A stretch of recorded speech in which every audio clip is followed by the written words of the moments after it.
My name is Gwen Olsen, and I am the author of Confessions of an RX Drug Pusher. I'm a 15-year veteran of the pharmaceutical industry, and I left in the year 2000. And what I would like to do today is I would like to dispel the myth that the pharmaceutical industry is in the business of health and healing. Because in fact, what the pharmaceutical industry is in the business of doing is disease maintenance and symptoms management. They are not in the business to cure cancer, to cure Alzheimer's, to cure heart disease, because if they were, they would be in the business of putting themselves out of business, and that in fact doesn't make sense. I don't want people thinking that I am a conspiracy theorist, because in fact there is no theory behind what I'm telling you. It's all provable. And what I'm saying is provable is that the pharmaceutical industry doesn't want to cure people. You need to understand, specifically when we're talking about psychiatric drugs in particular, that these are drugs that encourage people to remain customers of the pharmaceutical industry. In fact, you will be told if you're given a drug such as an anxiolytic or an antidepressant or an antipsychotic drug that you may be on the drug for the rest of your life. And very frequently people find that they are on the drugs for a very long period of time, if not permanently, because they're almost impossible to get off of. Some of them can have very serious withdrawal symptoms, and most of them can have extremely serious withdrawal symptoms if they're stopped cold turkey, but some people even experience withdrawal symptoms when they try to titrate or they try to eliminate the drug little by little, day after day. So it's really important to understand the motivation behind all of the current maintenance drugs that are on the market, even, for example, drugs such as cholesterol-lowering drugs. And what we are in fact finding now is that cholesterol drugs are lowering cholesterol excessively and causing other disease states as a consequence. So you need to be careful about trying to take drugs in order to remain healthy, because you're never going to have anyone come to you and tell you that the drugs are always tried against a placebo in clinical trials. What a placebo is a sugar pill. And in fact, many drugs are not found to be much more efficacious than the sugar pill.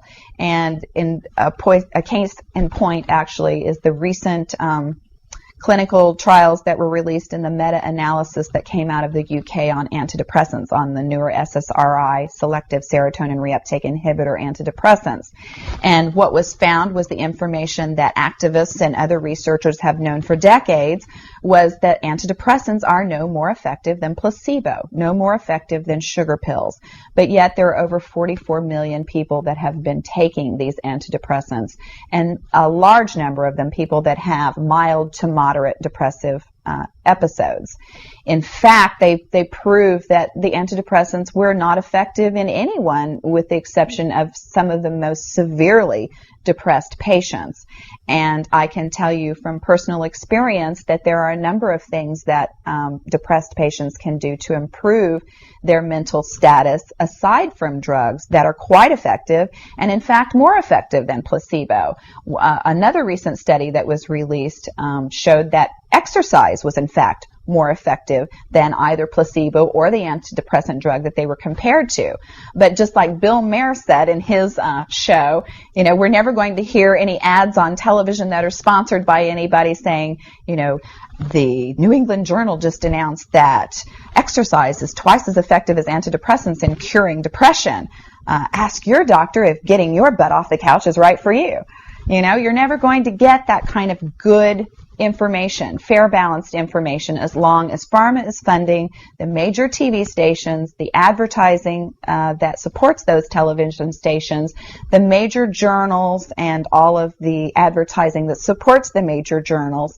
You just have to be commonsensical people and understand that the pharmaceutical industry makes 5 to 6 times the amount of money as any of the other Fortune 500 companies in the United States of America. They are not not going to easily or readily give up that income. And we are, in fact, considered a human commodity.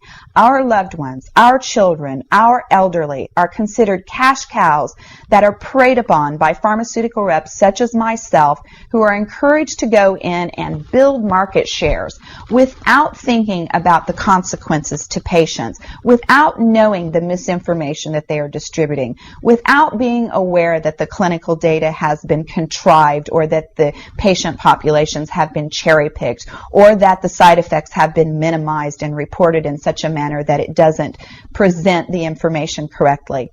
I spent 15 years in this industry. I was one of the best, but I'm here to tell you that the industry has run amok, that we are at a severe crossroads in this nation, and that we have got to take our power back, and we have got to start making the pharmaceutical industry accountable for their actions and for the defective products that they're putting on the market.